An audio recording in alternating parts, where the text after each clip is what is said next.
Okay, good evening, everyone. This will begin the hearing of the January 20th, 2022 City of Rochester Zoning Board of Appeals hearing. And at this time, I will turn it over to Cora. All right. Good evening, everyone. For over a year, we've been conducting our zoning board meetings virtually, as authorized by the State of New York Disaster Emergency Declaration and executive orders, the local emergency orders issued by the mayor of the city of Rochester, and amendments to the zoning board rules and procedures. Primarily, these orders and amendments waive the requirements for in-person attendance at this hearing and permit us to hold the hearings by teleconference, allow applicant presentations by teleconference, and allow public comments to be submitted by email, by hard copy document mailed to the zoning office or deposited in a secure Dropbox located in the link entrance or in the permit office of City Hall, or by call-in to the hearing. Written public comments and requests to schedule the call-in comments were all required to be submitted by 5 p.m. yesterday. Although the conduct of this hearing has been altered, many things remain the same. All the normal notifications for this hearing, including mailed notice, publication, and posting of the notice, were followed. All of the normal timeframes for applicant, sorry, I can't see. All of the normal timeframes for applicant presentations and public comments remain the same. The normal staff report was prepared and posted on the city website, and most importantly, this board will hear, review, and make decisions about all applications with the same diligence and using the same standards as required by the zoning code. Before we begin, I would like to explain the ground rules of the hearing. When a case is called, the applicant will have 15 minutes to present their case to the board. The applications and full staff report were all posted on the city website at least a week ago and were available for the public to review. As the application is being presented, staff will identify and show pages of the application that the applicant is addressing. Following our normal procedure, the board members may ask the applicant questions about the application. After the presentation is completed, any scheduled call-in comments will be heard. Any comments received after the staff report was posted on the city website have been provided to all board members and have been posted on the city's website. Comments will be limited to 10 minutes if submitted by neighborhood association and 3 minutes for individuals, and the reading of submitted comments will be summarized to fit within these timeframes. If multiple written submissions repeat the same comments, staff will summarize those comments. After the call-in comments have been heard and written comments have been read, the applicant will have 5 minutes to provide rebuttal testimony. At the conclusion of the applicant's rebuttal, the case will be closed. After completing all of the hearing on the agenda tonight, the board may take a short break, which will be announced. After the break, the board will commence deliberations and voting on all of the applications except any application that has been adjourned to another meeting date. Please note that if your case is approved today, a written decision will be mailed to you within 15 business days. The decision will inform you of the next steps to complete the approval process. Before we begin the first case, please note that we are all volunteers. I would like each of the board members to confirm their presence for purposes of a roll call and establishing a quorum for this hearing, and to introduce themselves and mention their area of expertise. Joe? Thank you. My name is Joe O'Donnell. I live in the northeast section of the city, and I'm a practicing architect in Rochester. Thank you, Joe. Holly? Hi, my name is Holly Wheeler. I live in the East District and I work in higher education. Lorraine? Hi, I'm Lorraine Jennings. I live in the East End District and I'm in marketing and communications. And I am Cora Murphy. I'm in the northwest section of the city and I'm a licensed real estate broker. All right, thank you, everyone. So as was noted during the pre-meeting, case number 159 Langslow Street was removed from the agenda and updated to the city's website. So the first case tonight is actually case 2 from the agenda, which is an area variance request at 1573-1577 Dewey Avenue. The file number is V-029-2122. The zoning district is C2 Community Center District. The applicant is Patricia Partridge, who is the project architect. Both she and the property owner, Tom, are here tonight. And the purpose is to change use of 3 existing first floor non-residential spaces to 3 dwelling units, not meeting residential building standards and certain dwelling unit conversion standards. Bear with me here and I'll get both of them moved over.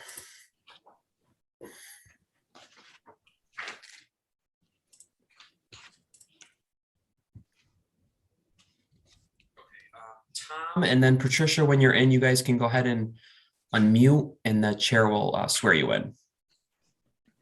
Can you hear me? Yep. Okay. Patricia?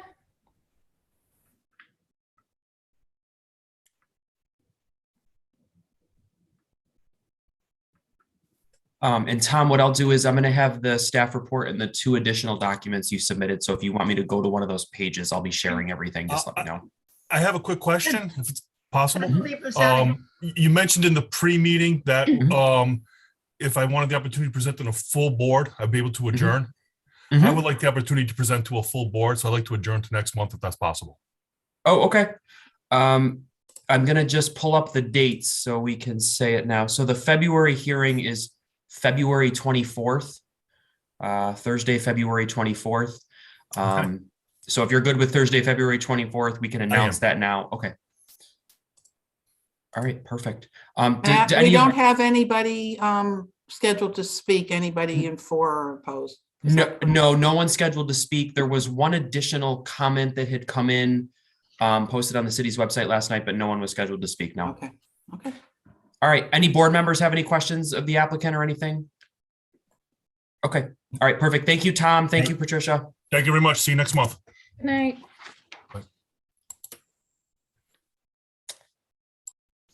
There was one. Okay, Bill, I'm going to move you over and introduce the case. Okay, so case number 3 on tonight's agenda is file number V-030-2122. It's an area variance request at 67 Stanton Street. The property is located in the R1 Low Density Residential District. The applicant on the agenda is Chris Hennessy, and she's the architect.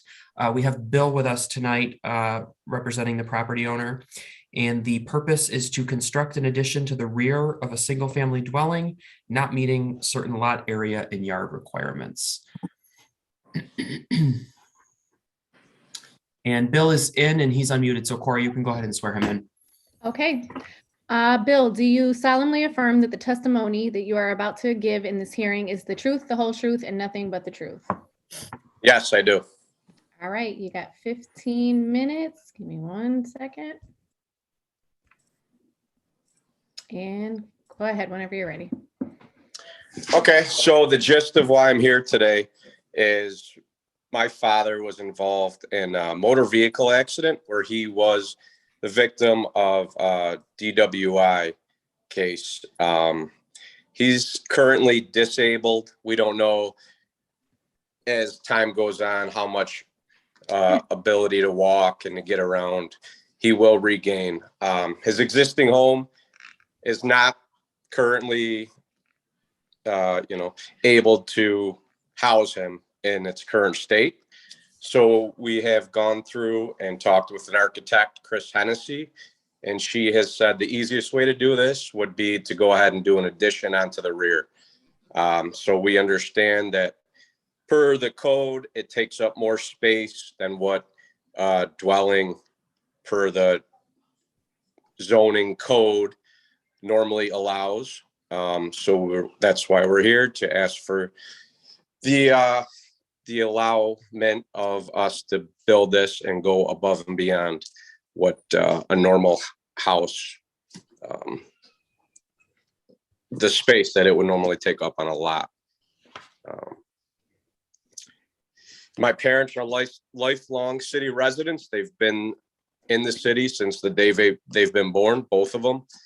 They've raised 4 kids here at this particular home where they've been since 1986 in the 19th Ward.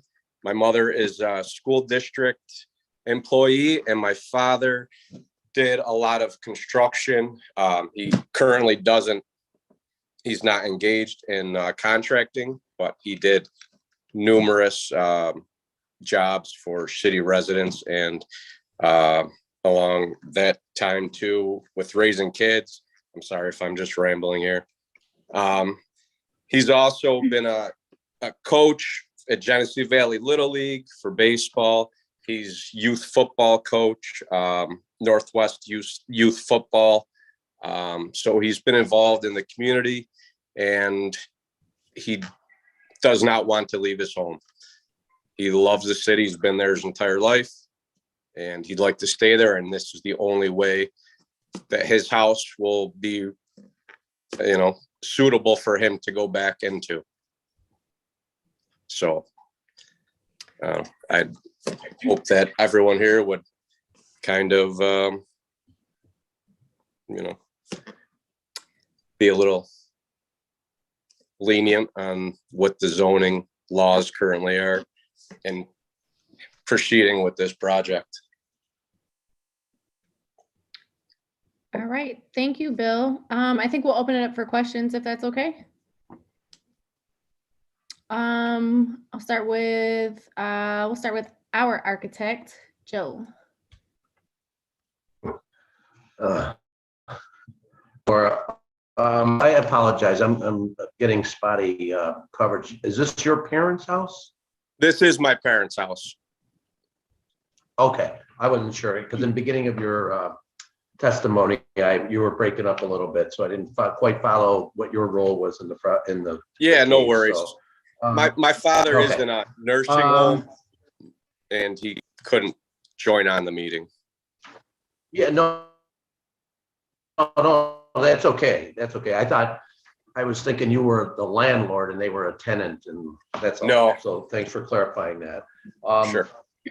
So I guess one of the I drove by the site and I walked around a little bit, and I originally struggled with the application a little bit just because of the significance of the coverage. You're at 73%, which I know I'm not sure who filled out the standards. Maybe it was the architect and that.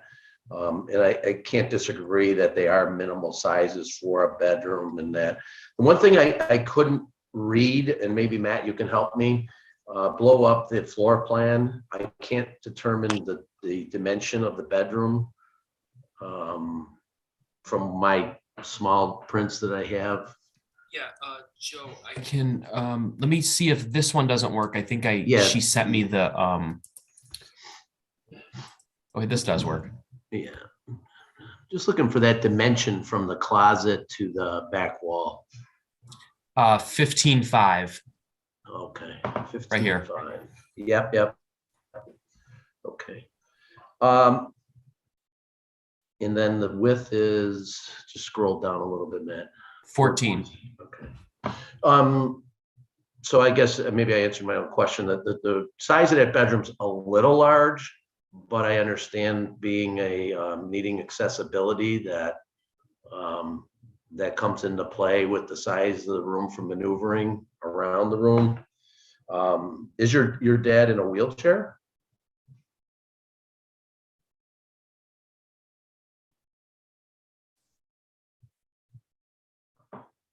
Anybody hear me?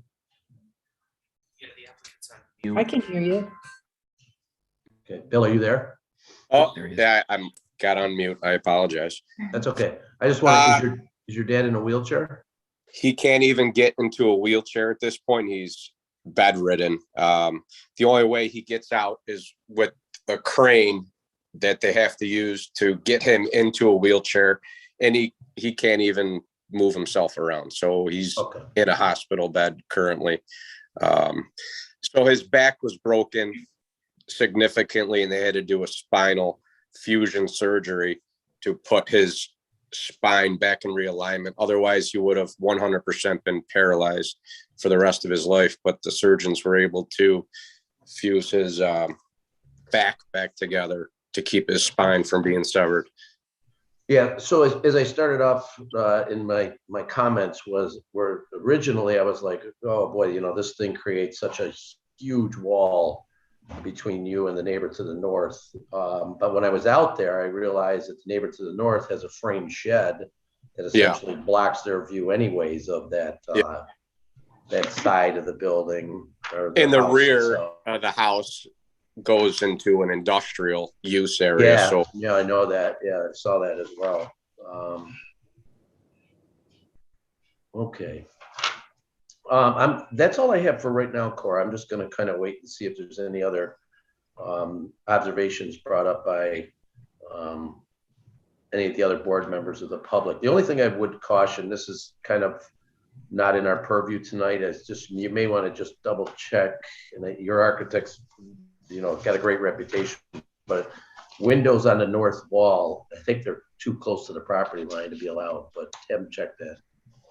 okay, Okay. Yeah, absolutely. and Chris will know. He knows the code as well as anybody. But just bring that up to him. That was a question. You bet. The other thing I want to mention here.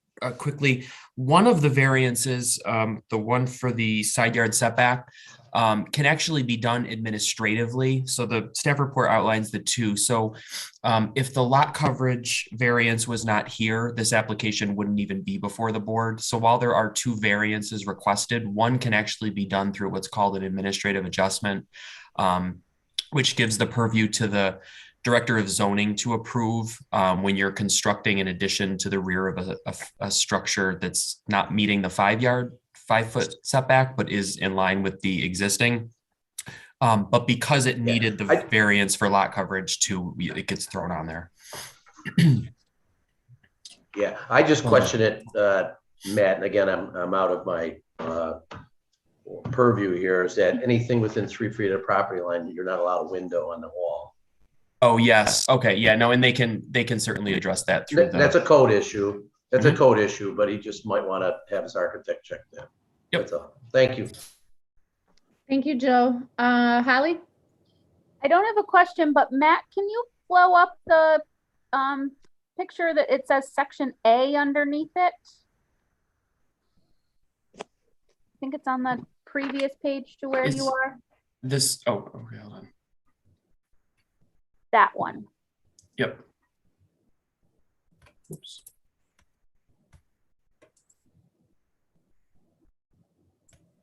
Okay, thank you. If I have a question, I'll come back. I don't think I do. I just wanted to be able to see this one a little bit better. Lorraine? I don't think I do, but Matt, can you blow up the lower part as well of the one you had for Joe? You had the bath on there too. Just, yeah, this area here. Yeah, so this is the existing, oh, let me get my cursor in there. This is the existing rear wall of the house. Mm-hmm. So this would be the addition portion here. Right. Yeah, okay. I couldn't see it on the smaller size, so I just wanted to look at it. Okay. No, I'm fine.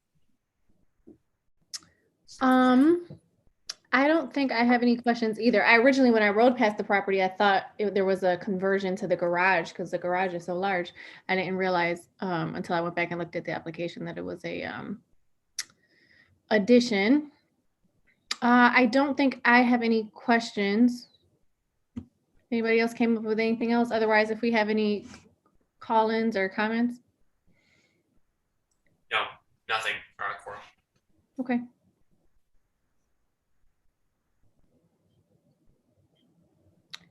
Then I think that's all we got. If there's no other questions from board members, or we can close that. Yeah. Everyone good? All good. All right, so that case is closed, and that will conclude the hearing. There are no other cases tonight. Give me 30 seconds. Everyone stay put. I'm just going to switch the stream on YouTube.